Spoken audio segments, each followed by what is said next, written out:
Je me mets devant les phrases qui descendent avec l'écriture du grenier.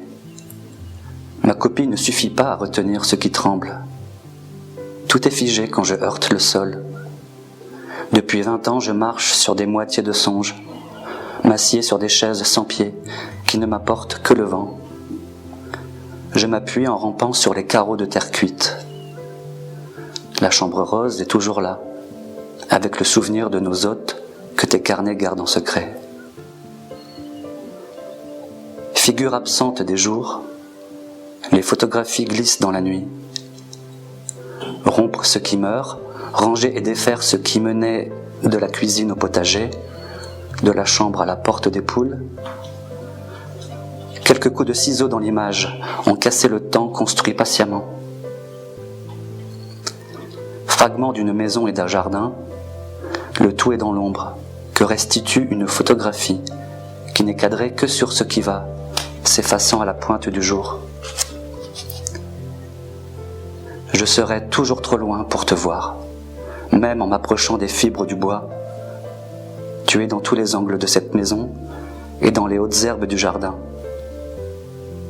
La clôture n'était pas de ton fait, les troènes et les lilas suffisaient à marquer notre espace et l'entendu des jours.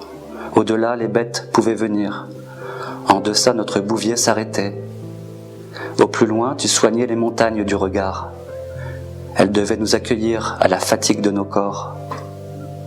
Retraite, elles resteront lointaines, inaccessibles à ces dernières années. Tu as rompu le temps et ces 1000 morceaux épars restent dans la clôture.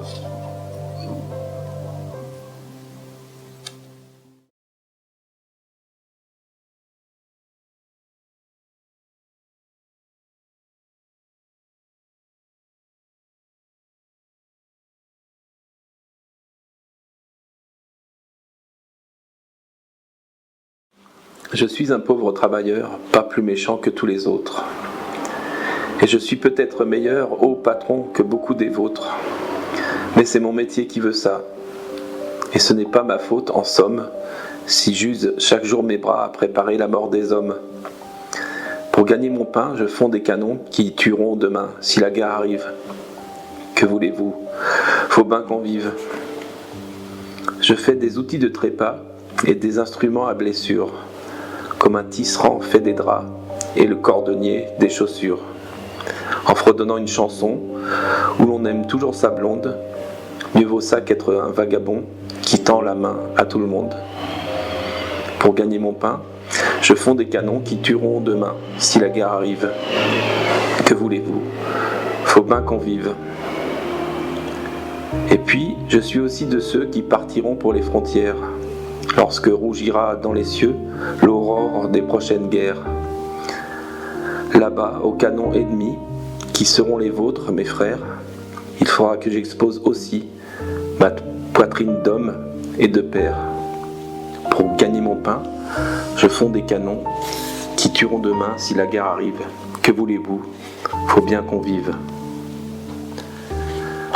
Ne va pas me maudire, ô toi, qui dormiras un jour peut-être, ton dernier somme auprès de moi, dans la plaine où les bœufs vont paître.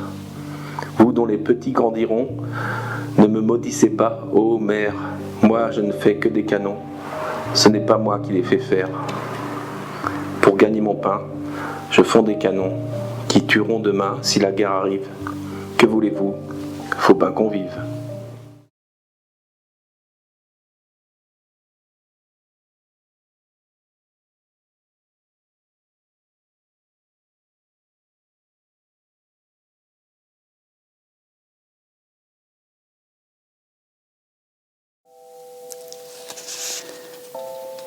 Je cultive le jardin comme si je prolongeais la terre pour retenir la vie.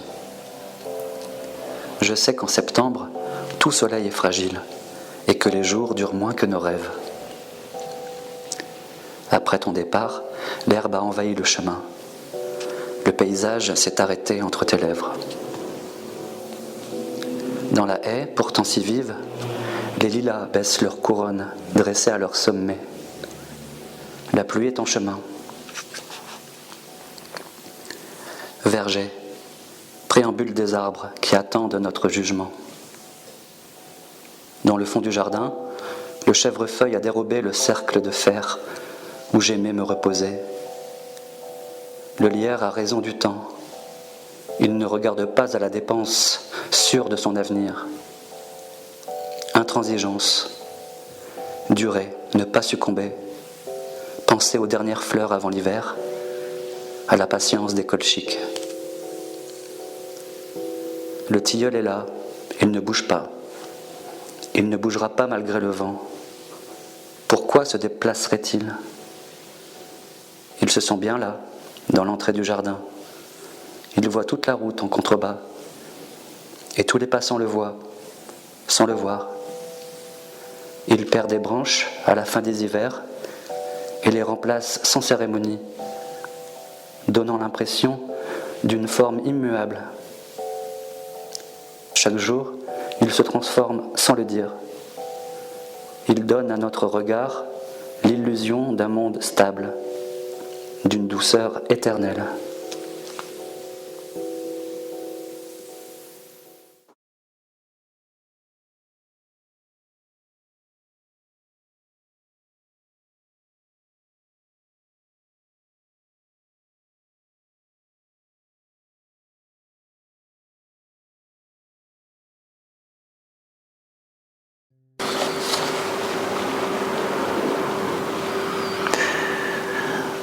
J'ai rêvé d'un orage pour éprouver mes forces. J'ai appelé le vent qui souffle en rafale, les explosions électriques, les rideaux de pluie. Je voyais les nuages en volutes immobiles, le bleu serein du ciel, et je rêvais de les voir virer.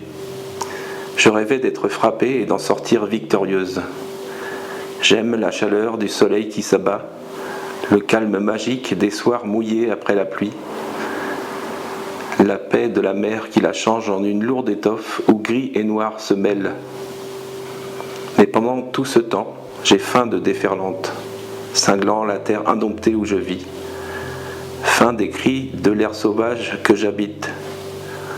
Sous leur violence, mon cœur pompe plus vite.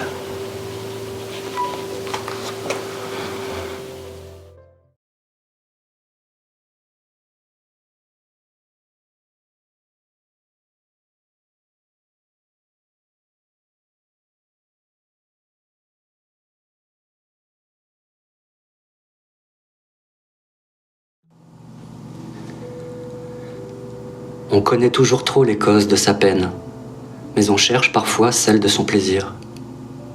Je m'éveille parfois, l'âme toute sereine, sous un charme étranger que je ne peux saisir. Un ciel rose envahit mon être et ma demeure. J'aime tout l'univers et, sans savoir pourquoi, je rayonne. Cela ne dure pas une heure et je sens refluer les ténèbres en moi. D'où viennent ces lueurs de joies instantanées, ces paradis ouverts qu'on ne fait qu'entrevoir, ces étoiles sans nom dans la nuit des années, qui filent en laissant le fond du cœur plus noir? Est-ce un avril ancien dont l'azur se rallume, printemps qui renaîtrait de la cendre des jours, comme un feu mort jetant une clarté posthume? Est-ce un présage heureux des futurs amours? Non. Ce mystérieux et rapide sillage n'a rien du souvenir, ni du pressentiment. C'est peut-être un bonheur égaré qui voyage, et, se trompant de cœur, ne nous luit qu'un moment.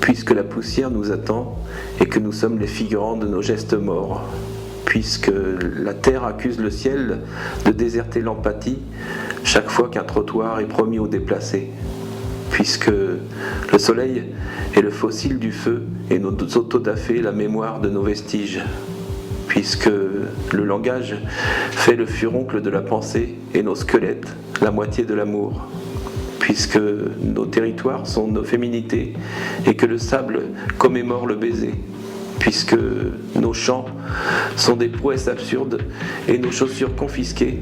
Dis-moi comment marcher pour que de nos pas jaillisse le contour de nos yeux.